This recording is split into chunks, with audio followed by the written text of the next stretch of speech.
তাহলে আপনার কোনোদিন একটা শিশুকে হত্যা করার মতো মনোভাব আপনার হতো না। আপনি কিছুই মানতেন না লোক দেখানো নামাজ, লোক দেখানো তাহাজ্জুদের কথা বলতে। উনি চিকিৎসার জন্য লন্ডনে গেছেন 2017 সালে। ওবায়দুল কাদের বলেছে উনি ফিরবেন। উনি বাইরে লুকিয়ে থেকে কোনোদিন রাজনীতি করেননি। ব্যক্তি বিশেষ বেআইনিভাবে ক্ষমতায় থাকতে চান, বেআইনিভাবে তার মস্তক ধরে রাখতে চান, আর এটার বিরুদ্ধে কথা বললে পরে তিনি রাষ্ট্রের বাহিনীকে লেলিয়ে দেয় এবং ক্ষমতা এতই প্রিয়। মহামানবরা যেখানে সহাবস্থানের কথা বলেছেন, সহিষ্ণুতার কথা বলেছেন, সেখানে পৃথিবীর দেশে দেশে এই সমস্ত এক নায়করা ফ্যাসিস্টরা তারা শিশুদের রক্ত মুগ্ধ একজন শিশু বলা যায়, একবারে কিশোর।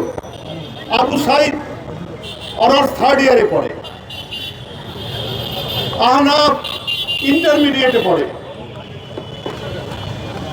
চট্টগ্রামের কি নাম যেন ওয়াসিম আকরাম ইউনিভার্সিটির 1st ইয়ারের ছাত্র, কিশোর শিশু।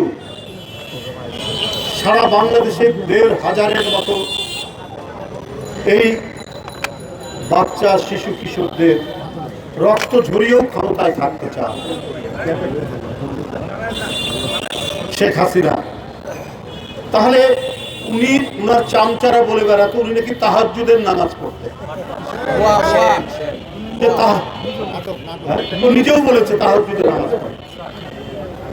আর আপনি যদি তাহাজ্জুদের নামাজ পড়তেন পড়েন, আপনি রসুলের একটা বাণী যদি আপনি আত্মস্থ করতেন, আপনি গৌতম বুদ্ধের একটা বাণী যদি আপনি মনে মুখস্থ রাখতেন, যীশু খ্রিস্টের একটা বাণী যদি মুখস্থ রাখতেন, তাহলে আপনার কোনোদিন একটা শিশুকে হত্যা করার মতো মনোভাব আপনার হতো না, অভিপ্রায় আপনার। আপনি কিছুই মানতেন না লোক দেখানো নামাজ, লোক দেখানো তাহাজ্জুদের কথা বলতে।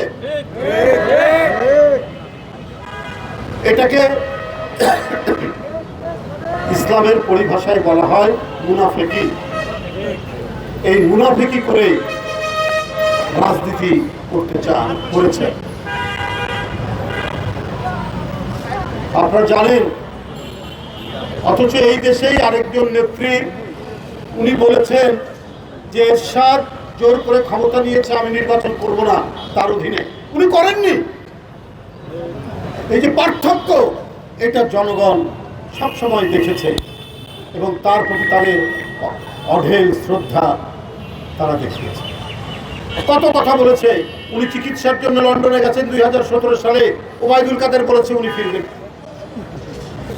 আওয়ামী লীগের নেতারা বলেছে দেশনেত্রী বেগম খালেদা জিয়া ফিরবেন না। উনি 3 মাস পর ঠিকই ফিরে এসেছেন। উনি দেশের মাটি আর মানুষ ছাড়া উনি বাইরে লুকিয়ে থেকে কোনোদিন রাজনীতি করেননি। এই কারণে আজকে তিনি কিন্তু আজকে